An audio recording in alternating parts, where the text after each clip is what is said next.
तो वही मन तुम्हें मोक्ष के द्वार तक ले जाएगा। हे मधुसूदन, ये कहना तो बहुत आसान है कि तुम मन पर काबू पा लो, मन के स्वामी बन जाओ, परंतु यही तो सबसे दुष्कर कार्य है। हे केशव, मन तो वायु की तरह चंचल है। जिस प्रकार बहती हुई हवा पर काबू पाना असंभव है, इसी प्रकार इस चंचल मन को अपने अधीन करना अति दुष्कर काम है। हे अर्जुन, तुम्हारा यह कहना सत्य है कि मन अति चंचल है। उसे अपने वश में करना बहुत मुश्किल है। मुश्किल है जनार्दन, असंभव है। नहीं अर्जुन, मुश्किल अवश्य है, परंतु असंभव नहीं है। तुम्हारा कहना है कि मन को वश में करने का कोई तरीका, कोई साधन भी है? अवश्य है। क्या है वो तरीका? असंशयम महाबाहो मनो दुर्निग्रहम चलम अभ्यासेन तु कौन्ते वैराग्येन च गृह्यते। अर्थात मन को वश में करने के लिए उस पर दो तलवारों से प्रहार करना पड़ता है। एक तलवार अभ्यास की है और दूसरी तलवार है वैराग्य की। अभ्यास और वैराग्य? हां, अभ्यास और वैराग्य। देखो अर्जुन, अभ्यास का अर्थ है निरंतर अभ्यास। मन को एक काम पर लगा दो, वो वहां से भागेगा। उसे पकड़ कर लाओ, वो फिर भागेगा। उसे फिर पकड़ो। ऐसा बार बार करना पड़ेगा। जैसे घोड़े का नवजात शिशु एक क्षण के लिए भी स्थिर नहीं रहता, क्षण क्षण में इधर उधर फुदकता रहता है।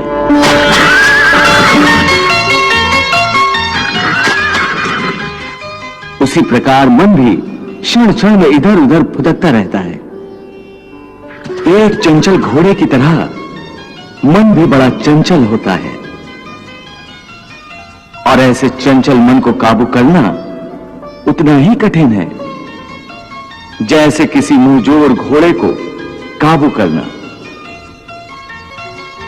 ऐसे घोड़े को काबू करने के लिए सवार जितना जोर लगाता है, घोड़ा उतना ही विरोध करता है और बार बार सवार को ही गिरा देता है।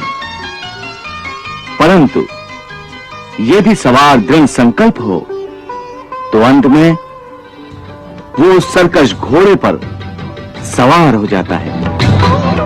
बस फिर वही घोड़ा सवार के इशारे पर चलता है।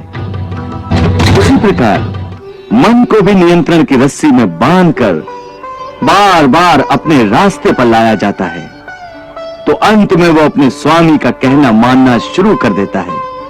इसी को कहते हैं अभ्यास की तलवार चलाना।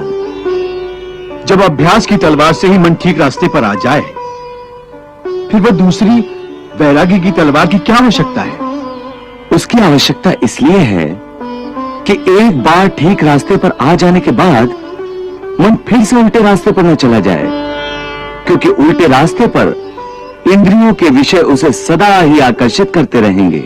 मिथ्या, भोग, विलास और काम की तृष्णा उसे फिर अपनी ओर खींच सकती है। इसलिए मन को यह समझना जरूरी है कि वो सारे विषय भोग मिथ्या हैं, असार हैं, योग माया के द्वारा उत्पन्न होने वाले मोह का भ्रम है। मन जब इस सत्य को समझ लेगा तो उसे विषयों से मोह नहीं रहेगा, बल्कि उससे वैराग्य हो जाएगा। और यही वैराग्य की तलवार का काम है कि वो विषयों के मोह को काट के मन को सन्यासी बना देती है। प्रभु, विषयों का आभास तो मनुष्य को इंद्रियों के माध्यम से होता है, और भगवान श्री कृष्ण विषयों के मोह को त्यागने को कह रहे हैं, तो क्या मनुष्य इंद्रियों का प्रयोग करना ही छोड़ दे? तो भोग विलास में आसक्ति के त्याग की बात कर रहे हैं।